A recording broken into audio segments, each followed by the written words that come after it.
ஒரு கல்லூரியில் பாடம் எடுக்கிற மாதிரி இருந்தது. நாங்கள் நிறைய இசை வெளியீட்டு விழாவில் தொடர்ந்து பேரரசு, நான், தம்பி நேரம் கழிச்செல்லாம் வந்துடுவார் ரோபோ. எல்லா ஆர்டிஸ்டும் அப்படி இருக்க மாட்டாங்க. ஏன்னா கஷ்டப்பட்டு வளர்ந்தவன். ப்ரொடியூசர் நல்லா இருந்தால் எல்லாரும் நல்லா இருக்கலாம் என்ற எண்ணத்தில் வாழ்த்த வர்றார். நம்ம ப்ரொடியூசர் அம்மா தைரியமாக இந்த படத்தை எடுத்த துணிஞ்ச இருக்குல்ல, பெரிய விஷயம். உங்களை துணிய வைத்த, படம் எடுக்க வைத்த தாடிக்காரருக்கு நன்றி. ப்ரொஃபஸர்ன்றாங்க, அவர் ஒரு குத்தாட்டம் ஆடியிருக்காரு. ப்ரொஃபஸர் ஒரு ஆட்டம் போட்டிருக்காரு. மதுரைக்காரன்லாம் அப்படிதான். டைரக்டர் ஒரு ப்ரொஃபஸர், அவர் பாடம் நடத்துறதுலேருந்தே பார்த்துட்டோம். அற்புதமாக யாரையுமே விடலை, எல்லாரையும் வாழ்த்தினார், எல்லாருக்கும் நன்றி சொன்னார். இந்த படம் நிச்சயம் வெற்றி பெறும். ஏன்னா ஒரு விஜய் நடிகராக இருந்து தலைவராக போயிட்டார், ஒரு விஜய் நடிகராக வந்திருக்கார். தம்பிக்கு எல்லா பொருத்தமும் இருக்கு. அந்த விஜயம் ஆரம்பத்தில் இதை விட இவ்வளோ நல்லா கூட இல்லை.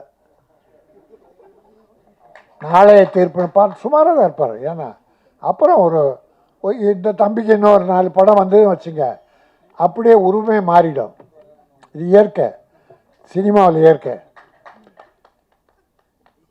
பாட்டு ஒரு பாட்டு கேட்டோம், ரொம்ப நல்லா இருந்தது. குத்தாட்டம் ரொம்ப நல்லா பண்ணியிருந்தாங்க. அப்புறம் இது இளைஞர்களின் கூட்டம். இளைஞர்கள், மதுரை சார்ந்த அதிக இளைஞர்கள் சேர்ந்து ஒரு படம் பண்ணியிருக்காங்க. இப்படிப்பட்ட டீம் வந்ததுன்னா சினிமா இன்னும் நல்லா இருக்கும்.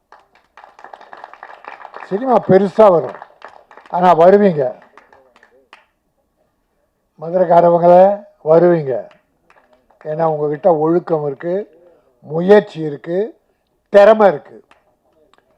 அந்த திறமையை நாம் அந்த ஷார்ட் ஃபிலிம் மாதிரி நம்ம காட்டின ஒட்டுமொத்த படத்தை பார்க்கும்போது அதனுடைய முழு உருவம் தெரிந்தது. நான் அது எல்லாம் வழக்கமான குத்து வெட்டு படம் தான் பார்த்தோம். அப்படி தான் கத்தியை காட்டினாங்க, மீனை வெட்டினாங்க, ஆளை வெட்டினாங்க. ஆனால் டைரக்டர் சொல்லும்போது படி, கல்வியை கற்றுக்கொள், தவறுகள் காணுகின்ற இடத்துல உன்னுடைய வேலையை காட்டு.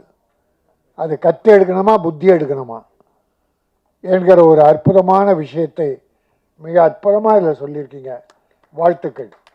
ஏன்னா ஏதோ படம் எடுத்தோம், கூத்தாடினோம். ஒரு 2 வாரத்துக்கு முன்னால் அன்பு செய்யணும் ஒரு படம் பார்த்தோம். அவர் அப்படியே குடும்பத்தோடு தான் பண்ணார். ஆனால் முடியல.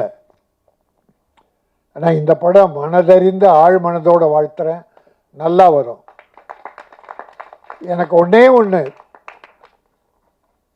300 கோடியில் தயாரிக்கிற படத்துக்கும் டிக்கெட் விலை 100, 150. ஆனால் இந்த ஒரு 5 கோடி 3 கோடியில் தயாரிக்கிற படமும் டிக்கெட் விலை தியேட்டரில் 100, 50, 150னா ஏழை மக்கள் எப்படி படம் பார்ப்பாங்க? இந்த மாதிரி படங்கள் வெற்றி பெறணும்னா ஒரு 60 ரூபா, 80 ரூபா, 100 ரூபா. தமிழக முதல்வர் பல நல்ல காரியம் பண்ணிகிட்ருக்கார். மிகச்சிறப்பாக தமிழகத்தை ஆட்சி பண்ணிகிட்ருக்கார். ஆனால் சினிமா உலகத்தில் இன்னும் கொஞ்சம் நல்லது பண்ணணும்.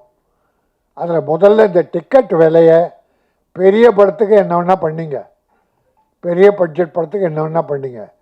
இப்படிப்பட்ட சிறு முதலீட்டு படங்களுக்கு டிக்கெட் விலையை குறைச்சி ஏழைகளும் படம் பார்க்கணும். அவ்வளோதான். ஏழைகள் பயக்கூடாது தியேட்டரில் வந்தால். அவங்க எளிய முறையில் 60 ரூபா, 80 ரூபா, 100 ரூபா, அதை விட குறைச்சும் பண்ண முடியாது டிக்கெட். அப்படி பண்ணால் இந்த படம் எல்லா மக்களும் பார்க்கணும். இப்போ இருக்கிற டிக்கெட் விலைக்கே பார்ப்பாங்க. ஏன்னா நல்ல படங்களை மக்கள் வரவேற்கிறார்கள். இப்போ பார்த்தா இந்த ஒரு 6 மாதத்தில் ஒரு 5-6 சின்ன படங்கள்லாம் வெற்றி பெற்றிருக்கு. கதையை தான் பார்க்குறாங்க, கதாநாயகன் யாருன்னு பார்க்குறதில்ல. இப்போது பெரிய பெரிய கதாநாயகன் நடித்த படங்கள்லாம் சரியா இல்லை. கமல்ஹாசன் ஒரு படம், மணிரத்னம் படம், என்ன லைஃப் பாருங்க, பெரிய டைரக்டர், பெரிய பெரிய ஹீரோஸ், படம் சரியா இல்லைன்றாங்க. மணிரத்னம் பெரிய டைரக்டர் தான், கமல்ஹாசன் உலக நாயகன் தான். கதை இல்லை, கதை மக்கள் விரும்பலை, அந்த கதையை மக்கள் விரும்பலை, அவ்வளோதான். அதனால் டைரக்டரோ மற்ற டெக்னீஷியன்ஸோ நான் குறை சொல்ல. கதை இருந்தால் யாரை கதாநாயகனை போட்டாலும் நல்லது. இந்த மாதிரி ஒர்க் அவுட் பண்ணால் நிச்சயம் மக்கள் படம் பார்க்கிறார்கள். ஆனால் இந்த படம் நிச்சயமாக வெற்றி பெறும். மதுரை 16 சங்கம் வைத்து தமிழ் வளர்த்த மதுரை. தமிழ் அந்த காலத்தில் முத்தமிழ் வளர்க்க சங்கம் வைத்து தமிழ் வளர்த்தாங்க. அந்த தமிழ் இன்றைக்கு ஓங்கி வளர்ந்து கொண்டிருக்கிறது. அந்த மதுரையில் உருவான இந்த படம் மதுரை 16 முத்தமிழ் போல் எத்திசையிலும் தமிழர்களுக்கெல்லாம் வெற்றி கொடி நாட்டும். ப்ரொடியூசர் மறுபடியும் படம் எடுப்பார். இந்த டீம் பெரிய டீமாக தமிழகத்தில் வளரும். வாழ்த்துக்கள், நன்றி, வணக்கம். பகுதியை சார்ந்த ஒரு படம். நான் மதுரை அழகரெட்டி தான், அவரும் பிரதரும் அழகரெட்டி தான். ஸோ மதுரையை சுற்றி என்ன ஒரு அழகான விஷயங்கள்லாம் எவ்வளவோ இருக்குது. அதை பற்றி ரொம்ப அழகாக அந்த படம் வந்து உங்களுக்கு சொல்லும். அதுக்கு முன்னாடி முதல்ல இங்கே பறை இசை வாசித்த அந்த கலைஞர்களுக்கு என்னுடைய மனமார்ந்த நன்றி. ஏன்னா பறை இசையில் வந்து இப்போ பெண்கள் எல்லாம் நம்ம பார்க்க முடியறதில்ல. இப்போ கல்லூரி மாணவர்கள் மாணவிகள்லாம் வர்றாங்க. பட் அவ்வளோ அழகாக வாசித்த அந்த அந்த கலைஞர்களுக்கு ஒரு நல்ல கைத்தட்டல் கொடுத்துடலாம், பறை கலைஞர்களுக்கு. அடுத்து சுமையா, உனக்கெல்லாம் யாருமா சுமையான்னு பேர் வச்சது? செமையான்னு வச்சுருக்கலாம். இதெல்லாம் நீங்களாம் சுமையா இருப்பையா இருக்காது. ஆனால் எடுத்தவொன்னு இன்னைக்கு ஃபஸ்ட்டு டைட்டில் இன்னும் போயிருக்கோம்.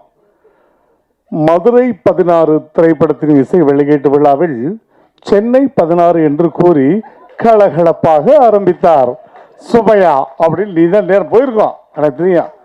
ஆமாம், அதனால் ரொம்ப வருஷமாக அவங்களோட ஷோஸ்லாம் நிறைய பண்ணியிருக்கோம். அதனால் அவங்களுக்கும் ரொம்ப ரொம்ப நன்றி. அடுத்து ஜீன், என்னங்க மேடையில் ஏறு 50 பேர் ஹீரோவாக இருந்தால் என்னங்க செய்யுது? ஒரு ஆள் ஹீரோவாக இருந்தால் பரவாயில்ல. அங்கிட்டு பார்த்துங்க மியூசிக் டேரக்டர் பாருங்கள், ஒரு வித்தார்த்த மாதிரி இருக்கார். அங்கிட்ட கேமராமேனை பாருங்கள், அவர் வந்து நம்ம இன்னொரு ஆர்டிஸ்ட்டு, அவரை மாதிரி அப்படி மலையாள ஆர்டிஸ்ட் மாதிரி அப்படியே இருக்கார். அதே மாதிரி இங்கிட்டு ஒரு பரத்து, பின்னாடி ஒரு பரத்து. இல்லைங்க எடிட்ரு பாருங்க. எடிட்டரை பற்றி ஒரு விஷயம் சொல்லி ஆகணும். என்ன தெரியுங்களா? 5 கூட்டினா எவ்வளோ வரும் அப்படின்னு ஒரு போலீஸ்காரங்கள்ட்ட கேட்டிங்கன்னு வச்சுங்களேன். 5 கூட்டினா ஒரு 8 வரும் தம்பி, 4 இழுப்பு இழுத்தோம்னா 9 கொண்டாந்துடலாம் அப்படிம்பாங்க. ஒரு டாக்டர்கிட்ட போய் கேட்குறோம், 5 கூட்டினா எவ்வளோ சார் வரும்? இல்லைங்க இருக்கிறத பார்த்தா ஐசியூவில் தான் இருக்குது 5 கொஞ்சம் அப்படி இப்படின்னு முக்கி ஒரு 9:45 வரையும் தலையிடலாங்க. ஒரு லாயரை கேட்குறோம், சார் 5 கூட்டினா எவ்வளோ வரும்? சார் போன இதில் தான் நம்ம வந்து கரெக்டாக 9 ஃபிக்ஸ் பண்ணிட்டோமே சார், அதே சொல்லிடுங்க, 5 கேட்டால் 9 தான் அப்படின்பாங்க. ஒரு எடிட்டர்கிட்ட கேளுங்க, 5 கூட்டினா எவ்வளோ வரும்? உங்களுக்கு எவ்வளோ வரணும்னு சொல்லுங்கள், அவ்வளோ வர வச்சுருவோம். எங்கே தூக்கணும்னு சொல்லுங்கள், தூக்கிடுவோம். எல்லாமே அவர் கையில் தான் இருக்குது. சிஸ்டர், மெயின் சிஸ்டரே அவர் தான். ஏன்னா நாங்கள்லாம் ஆரம்பத்தில் நிறைய படங்களில் பாதிக்கப்பட்டிருக்கேன். குடும்பத்தோடு கூப்பிட்டு போய் வருவேன் பாருங்க, ஒரு சீன் மிரட்டல் சீன் உட்காந்துருப்பேன். படம் முடிச்சு எல்லாம் எந்திரிச்சு போயிடுவாங்க. எங்கடான்னு பார்த்தா இல்லைங்க அப்படி வந்தேன் எங்கேயோ போயிடுச்சுங்கன்ட்டு அடுத்த ஷோக்கெல்லாம் திரும்ப ஃபேமிலியோட திரும்ப டிக்கெட்டை போட்டு உத்து பாருங்க, ஒரு செகண்ட் இப்படி வந்துட்டு போவேங்க அப்படின்னு. அந்த மாதிரி நிறைய படங்கள் இருக்குது. அதனால் எடிட்டர் கையில் தான் இருக்குது. எங்களை மாதிரி நகைச்சுவை கலைஞர்கள், இந்த கெஸ்ட் அப்பீரியன்ஸ் பண்ணுற கலைஞர்களுக்கெல்லாம் வந்து எடிட்டர் நினச்சா அந்த சீனை தூக்கிடுவாங்க. ஆனால் வந்து ரொம்ப அழகாக எடிட்டிங்லாம் இந்த படத்தில் வந்து நல்லா பண்ணியிருக்காரு பாருங்கள். அவர் ஒரு ஹீரோ மாதிரி தான் இருக்காப்புல. இங்கே உள்ள எல்லா ஸ்டூடெண்ட்டுமே உண்மையிலே ஒரு கேமராமேன், ஒரு வெற்றிமாறன் மாதிரி அங்கே இருக்காரு பாருங்க ஒருத்தர் பின்னாடி. சார் எந்திரிங்க சார். இவர் தான் சினிமாக்காரன் மாதிரி இருக்கார், ஒரு வெற்றிமாறன் மாதிரி, ஒரு கேமராமேன் மாதிரி. அப்படி இல்லை இல்லை, எல்லாருமே ஹீரோ தானே. ராஜன் ஐயா ஸ்பீச்லாம் இன்னைக்கு கம்மி, இல்லைன்னா மைக்கு தெரிச்சு பின்னாடி போயிருக்கும். ஆக்சுவலாக ஜீன் வந்து இப்படின்னா இவருக்கு பிறந்த ஜீன் எப்படி இருக்கும் யோசிச்சு பாருங்க. ஜீனு, டைரக்டர் பேர் ஜானு, எப்படி சேர்ந்துருக்காங்க பாருங்க ஒரு கூட்டம். எல்லாம் சொந்தக்காரன். நான் அப்புறம் தான் கேட்டேன், யாரும் கேட்டேன், எல்லாம் மாமன் சித்தப்பேன் பெரியப்பேன் அண்ணமே சித்திமே, வெளியால் கூப்பிட்டா பைசா கொடுக்கணும்ல, அதனால ஒரே ஃபேமிலி குடும்ப விழாவாக எடுத்துட்டாங்க. இதை மதுரையில் நடக்கிற ஒரு வந்து கல்யாணம் காது குத்து அப்படி மாதிரி ஆகிப்போச்சு இந்த நிகழ்ச்சி. தம்பியை வந்து நான் பார்த்தோன்னே ஃபஸ்ட்டு நான் தான் சொன்னேன், தம்பி நான் வந்து தளபதியை வந்து அந்த துல்லாத மனமும் துள்ளும் லவ் டுடே படத்தில் பார்த்த தளபதியை மீண்டும் பார்க்குறேன் தம்பி அப்படின்னேன்.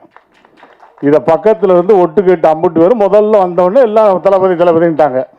முதல்ல சொன்னது நான் தான் தம்பி. ஆமாம் ஆமாம். அதனால் விஜய் அப்படியே, நான் அவ்வளோ நேரம் பேசாமல் இருந்தேன். லவ் டுடே விஜய் மாதிரி அப்படியே இருக்கடா அப்படின்னு அந்த செயினை தூக்கி வெளியே போட்டேன். ஏன்னா தளபதி பண்ணுற நிறைய படங்களில் வந்து நாங்கள்லாம் பார்த்து ரசித்த படங்கள்லாம் லவ் டுடேயில் அந்த செயின், அந்த ஸ்பெக்ஸு, அதே மாதிரி ஸ்ப்ளெண்டர்னா வந்து காதலுக்கு மரியாதை, இப்படிலாம் நிறைய ஐடென்டிஃபையான படம்லாம் இருக்குது. உடனே செயின் தூக்கி வெளியே போட்டேன். சரிடா அப்படியே இருக்கடா தம்பி அப்படின்னு. ஆனால் எடிட்டிங்கில் ஒரு 2 இடத்துல எடிட் பண்ணால் விட்டீங்க. தம்பி ஒரு பக்கம் ஆடிக்கிட்டு இருக்கேன், இவன் ஒரு பக்கம் ஆடிக்கிட்டு இருக்கேன். ஒரே ஒரு ஷாட் மட்டும் நான் பிடிச்சி விட்டேன். நைஸாக கூப்பிட்டு கேட்டேன், தம்பி மூமெண்ட்டை விட்டியாடான்னு. சத்தம் போட்டு சொல்லாங்கண்ணே, பேசாமல் இருங்கண்ணே அப்படில. அந்த மாதிரி அவருக்கும் எங்களுடைய மனமார்ந்த வாழ்த்துக்கள் எல்லாருக்குமே, ஒட்டுமொத்த கலைஞர்களுக்கும். இந்த படம் வந்து பெருசாக ஜெயிக்கும். எப்படி வந்து தளபதிக்கு வந்து ஒரு எஸ்ஏசி சார் சோபா மேடமோ, அது மாதிரி இங்கே ஒரு எஸ்ஏசி ஒரு சோபா. உன்னை எஸ்ஏசி வாழ்த்துற மாதிரி தான் வாழ்த்தணும். அதாவது உண்மையிலே இந்த மதுரை 16 அப்படிங்கிற திரைப்படத்தில் என்னுடைய பிள்ளைய வந்து சின்ன வயசில் பார்த்த மாதிரியே இருக்குது. இந்த பையன் பேரும் பாருங்க விஜய். கடவுள் எல்லா ஆசீர்வாதங்களும் கொடுத்து இந்த படத்தை மிகப்பெரிய வெற்றி படமாக்கணும்னு மனசார வாழ்த்துறேன் அந்த பிள்ளைங்களை. Thank you so much. I love you all. Starting வந்து நான் என்னோட கிராட்டிடியூட், என்னோட நன்றியை எல்லாருக்கும் சொல்லிட்டு அதுக்கடுத்து ஒரு சின்ன இன்சிடென்ட் ஷேர் பண்ணுறேன். மூவியில் நடந்தது சொல்லி. கூடையே பழங்கினிய செவ்வாழ, நீ வந்து படம் எடுக்கணும்னு நினைக்கும் போது கனவுல நான் வந்திருக்கலாம். இல்லை பெட்டியை தூக்கிட்டு ஸ்பாட்டுக்கு போகும்போதாவது நம்ம கூட நம்ம ஏரியா பையன் ஒருத்தர் இருக்கானேன்னு கனவுல வந்திருக்கலாம். இல்லை எடுத்து முடிச்சதுக்கப்புறமாவது ஏதாவது ஒரு 2 காமெடியை போட்டு விடலாம கூட அப்போ கூட என்னை யோசிச்சிருக்கலாம். எல்லாம் முடிச்சதுக்கப்புறம் ஆடியோ லான்ச்சுக்கு வீட்டுக்கு வந்தவார் செவ்வாழ. ஆனால் அங்கெல்லாம் நீ நல்லா தானே தமிழில் பேசின, உன்னை நம்பித்தானே வந்தேன். இங்கே வந்தவளே பட்டக்கல் இங்கிலீஷில் வச்சுக்கிட்டேயா, எவ்வளோ பெரிய ஆளி. உண்மையிலே ரொம்ப ரொம்ப சந்தோஷம். அப்பா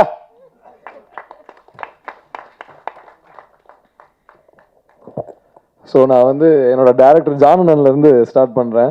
ஜானனை வந்து எனக்கு சின்ன வயசுலேருந்தே தெரியும். அப்பா அந்த மாதிரி என்னதுன்னு என்னோட சின்ன வயசுலேருந்து உங்களுக்கு தெரியுன்றேனே. என்னோட சின்ன வயசுலேருந்தே எனக்கு ஜானனனை தெரியும்.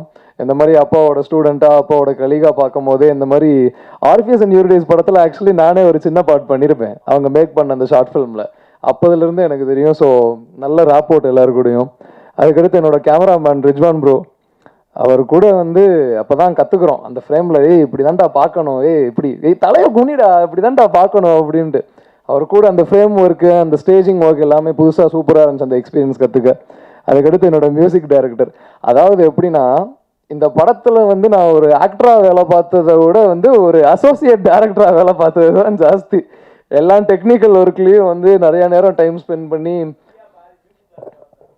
அது வேற பாதி. நான் ஒரு 3/4 ஒரு மியூசிக் டைரக்டராகவே ஆயிட்டேன் அவர் கூட நான் உட்காந்து.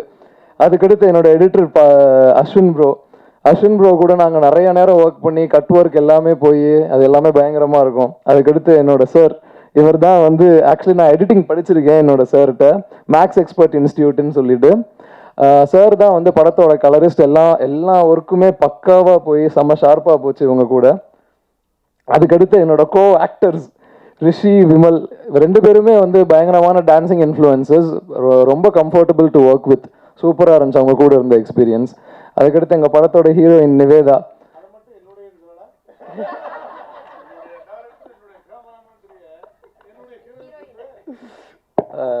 அண்ணன் வேண்டுகோள்னால் என்னுடைய ஹீரோயின் நிவேதா தினேஷ்.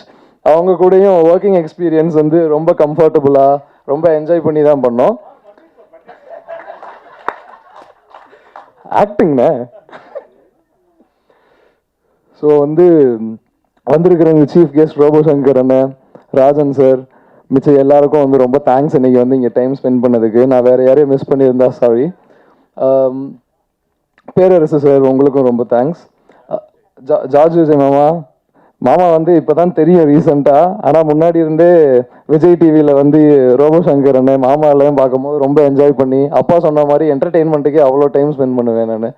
ஸோ வந்து அதை பார்க்கும்போது பயங்கரமாக ஃபன்னாக தான் இருக்கும், செம காமெடியாக இருக்கும். ஸோ எங்கள் படத்தில் நடந்த ஒரு சின்ன இன்சிடென்ட் என்னென்னா, ஃபர்ஸ்ட் டே ஷூட் ஆரம்பிக்கிறோம். ஷூட் ஆரம்பிக்கும் போது வந்து ஃபர்ஸ்ட் டே ஷூட்டுக்கே நம்ம ஆளுக்கு கால் ஷீட் எப்படி எழுதியிருக்காங்கன்னா, ஃபர்ஸ்ட் டேவே ஃபைட்டு. கேரக்டர்லாம் எக்ஸ்பிளைன் பண்ணியாச்சு, எல்லாமே சொல்லிட்டாங்க. சரி கொஞ்சம் கேரக்டருக்குள்ளே நாங்கள் ஊறி டுவெல் ஆகி அப்படி போகணுன்றதெல்லாம் இல்லை. நாளே சண்டை காய்ச்சி அடித்தாதான் வேலைக்காகுன்றார் அவர். ஸோ வந்து ஃபர்ஸ்ட் டேவே வந்து நானும் என்னோட கோ ஆக்டர் ரிஷியும் இருக்கோம். எங்களுக்கு தான் வந்து ஃபைட் சீன் போய்கிட்டு இருக்கு. நாங்கள் பார்க்குறோம், நாங்கள் ஆக்சுவலி ஃபர்ஸ்ட் டைம் அப்போ தான் கேமரா, நியூ ஆக்டர்ஸில் நாங்கள் ஃபர்ஸ்ட் டைம் கேமரா ஃபேஸ் பண்ணுறோம். ஃபேஸ் பண்ணிவிட்டு எல்லாமே நடிச்சுக்கிட்டு இருக்கோம். அங்கிட்ட அடித்து பறக்கிறோம், இங்கிட்ட அடித்து பறக்கிறோம். என்னடா நாள் இப்படி இருக்குது வேலை அப்படின்னு பார்க்குறோம். இதில் என்னென்னா எங்களோட கேமராமேன் அப்போ தான் சவுதி அரேபியாவிலேருந்து வராப்பில், அவர் ஜெட்லாகில் ஒரு பக்கம் பறக்கிறாரு. ஸோ வந்து அது ஒரு பயங்கர கொடூரமான எக்ஸ்பீரியன்ஸ் தான் இந்த ஃபர்ஸ்ட் டே. பட் ஆனால் அந்த திங்ஸ் எல்லாமே வந்து என்ன எனக்கு பர்சனலாக கற்றுக் கொடுத்துச்சு அப்படின்னா, இந்த திங்கை எப்படி பண்ணணும், இதை கரெக்டாக பண்ணணுன்ற இருக்கிற பேனிக்கை விட கொஞ்சம் பேஷண்ட்டாக காமாக அனலைஸ் பண்ணி பார்த்தோம்னா இதை நம்ம எப்படி பண்ணணும் அப்படின்றத பொறுமையாக பார்க்கலான்னு தான் இது நான் கற்றுக்கிட்டது. And to the press and media, தயவு செஞ்சு எல்லாருமே கண்டிப்பாக சப்போர்ட் பண்ணுங்கள். இந்த மூவி நீங்கள் எல்லாருமே பார்க்கணும், எல்லாருக்குமே நீங்கள் ப்ரொமோட்டும் பண்ணணும். எல்லா மக்கள்கிட்டையும் கொண்டு போய் சேருங்க. தேங்க்யூ.